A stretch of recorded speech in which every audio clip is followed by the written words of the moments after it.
Hi, we're the Ohio guys at JFAX 2016 in Grand Rapids, Michigan. Today we have Sammy Inoue Harte with us. How are you today, Sammy? I'm doing great. I'm sorry if I'm making you giggle. Oh, no, you're fine. Yay! What is it like working in the industry today?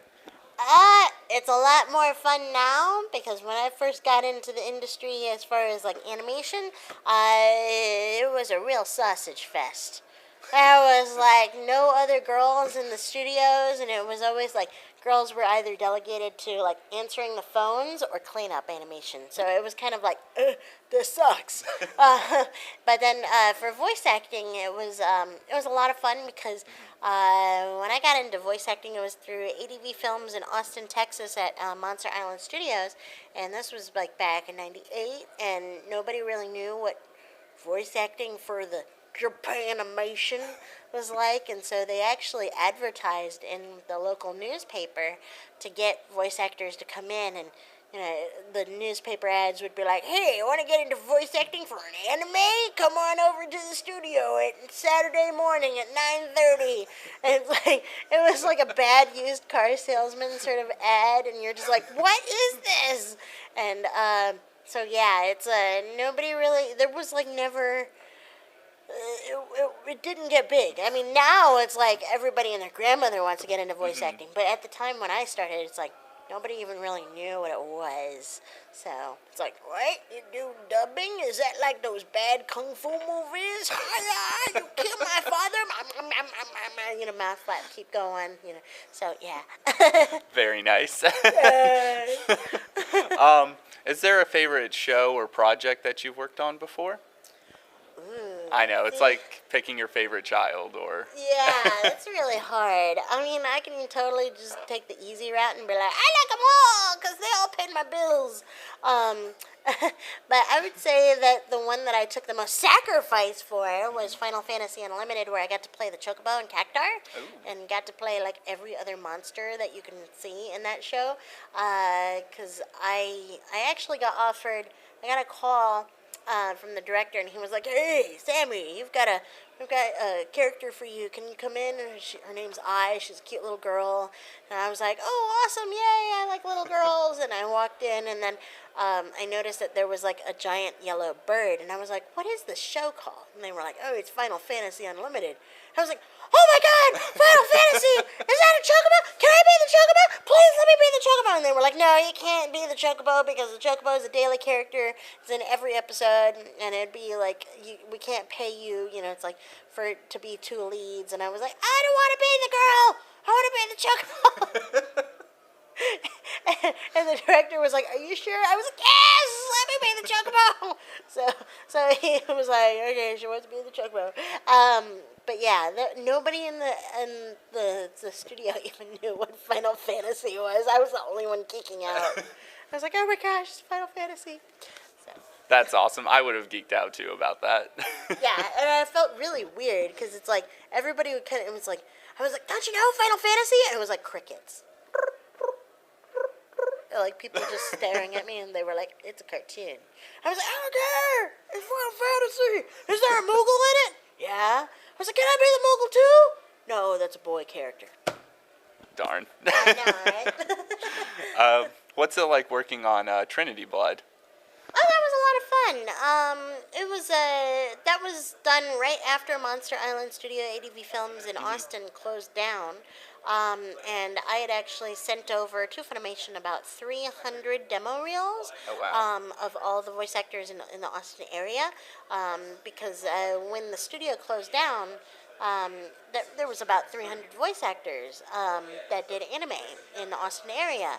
And so when the Austin office closed down, that was like 300 people that didn't get a chance to work. Yeah. So I worked out a deal where, it's like the guys at Funimation agreed to let me send over these demo reels, and I just like barraged them. It was so much. And out of the 300, they only picked like a handful. So that was really sad. That's unfortunate. So there's a lot of voice actors in the Austin area that, it's like, Yeah, they've been everything from, it's like Kenshin from Rurouni Kenshin to, it's like, Bond from Get Backers and like all these shows that people would remember, but, it's like they're not working anymore. So actually, I was really surprised when I got a call to come in for Trinity Blood because I was like, oh, yay! Somebody remembers me. So I went in and I recorded it, and it was a lot of fun. Totally different setup. Um, the way I was, I guess, raised. 8 years working for ADV Films. It's like you get used to their process of doing recording, and so what they would do is they would give you the script and they would show on the TV screen the parts, the scenes that you're acting for, and in your headphones they would play the Japanese language track.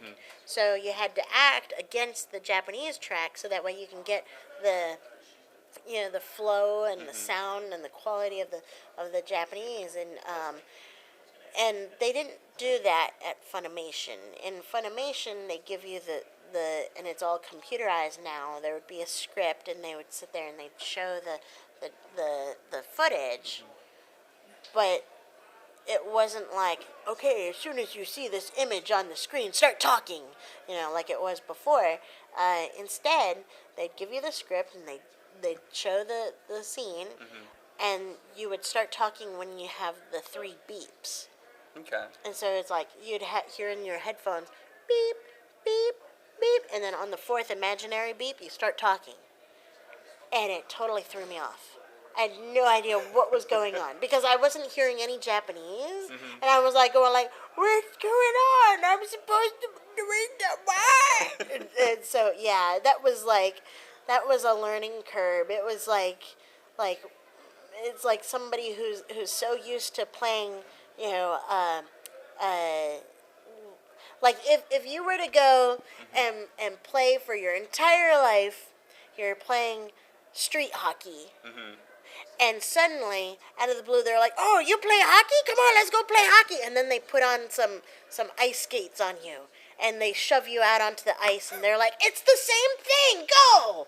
And you're just like, "Oh, yeah." It's like it's still kind of the same thing, but it's like there's so much difference to it that you're just like, I don't know what to do. And the 3 beeps actually, like to me, they give me anxiety. Like I'll hear the beeps and I'll be like, oh, my heartbeat will like just go through the roof. So yeah, me and those 3 beeps.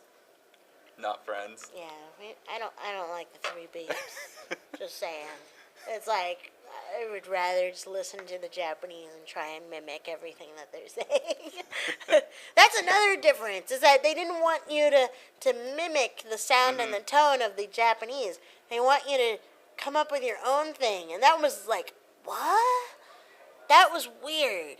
I bet that was a lot harder to like kind of do your own different take on it at that point. Well, I like the way we did it was like you had to keep true to the original anime, and everything had to sound the same. Try and voice match to the original voice actor from Japan, and my time at Funimation, no.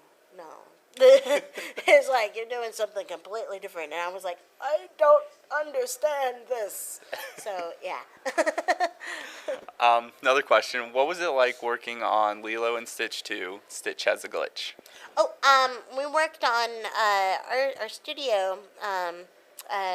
We worked on the origins of Stitch, which was a short that was on the Lilo and Stitch part 2. I was a cleanup artist, and got to do like a lot of the coloring. Got to do a lot of the cleanup where it's like you take an image and import it into Flash, and you'd sit there and make all the lines look nice and neat. And I'm really OCD.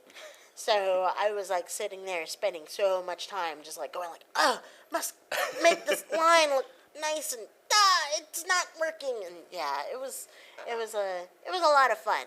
It was a lot of fun. I bet it was kind of a different experience in the voice acting aspect, at least. Oh yeah. Yeah. Oh yeah. It's animation is my like was my bread and butter for many years. Voice acting has always just kind of been a hobby. It's just something that, it's like, hey, can you come in and do this recording? Can you be here in like 10 minutes? It's like, okay. There would be times where I would literally roll out of bed and they'd be like, can you come into the studio in like 15 minutes? Like, okay. So, yeah.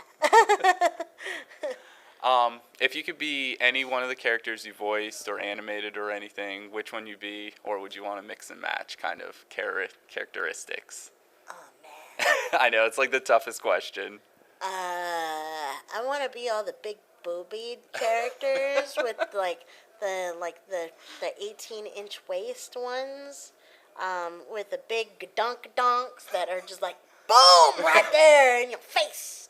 But yeah, me and I'm a round kid. It's like round, pudgy. I'm squishy. I'm fluffy. But and so it's like it's really awesome to go into the sound room, wearing your pajamas sometimes and rolling in, with wearing do-rag and pajama pants and going in and seeing this hot, sexy babe, and you're just like, yeah, that's me. So any of those characters, I would totally be those in real life. Very nice. I would rock that butt like nobody's business. I'd be like, spandex all the time! All spandex! Do you have anything coming out soon or recently that you're allowed to talk about that you'd like to plug? Oh, man. Every convention that I go to, I will always have Rooster Teeth stuff to give away and Rooster Teeth stuff to auction off for charity. I've been working with the guys at Rooster Teeth on it's like getting more involved with charities, and so actually you can go into the dealer's room and there's a big flag, a Rooster Teeth flag that all the artists and all the creators signed for that, and we're donating that for the American Cancer Society. One of the guys got one of the character designers from Ruby to draw a little sketch on the season 3 DVD, Blu-ray DVD, on the slipcover, and then everybody signed the slipcover, and that's going for the 100 Tables charity, which means that all the money goes to a local area school here in Michigan, and all the money goes to like helping to pay for food for the kids and students, school supplies and things of that nature. So yeah, helping out charities. That's kind of what I'm doing nowadays with Rooster Teeth. That's really awesome. Yay, they're so sweet. Is there any way that fans can follow you or get a hold of you on social media like Facebook, Twitter? I am all over Facebook. Facebook is my jams. Although I'm starting to find out that my filters and my messages on Facebook have been like really strong, apparently. So it's set really sensitive. So sometimes messages kind of disappear into the filters folder. So I actually suggest that if any of you guys like want to friend me, post on my wall, because I have it set up so that way in order for anything to show up on my wall, I have to approve it. So I actually have to read it. So that's actually a really good way of getting a hold of me. Awesome. Yay! Well, I'd like to thank you for your time, Sammy. Yay, thank you for having me. I'm Jared. She's Sammy. I We'll see love. you next time. Mwah.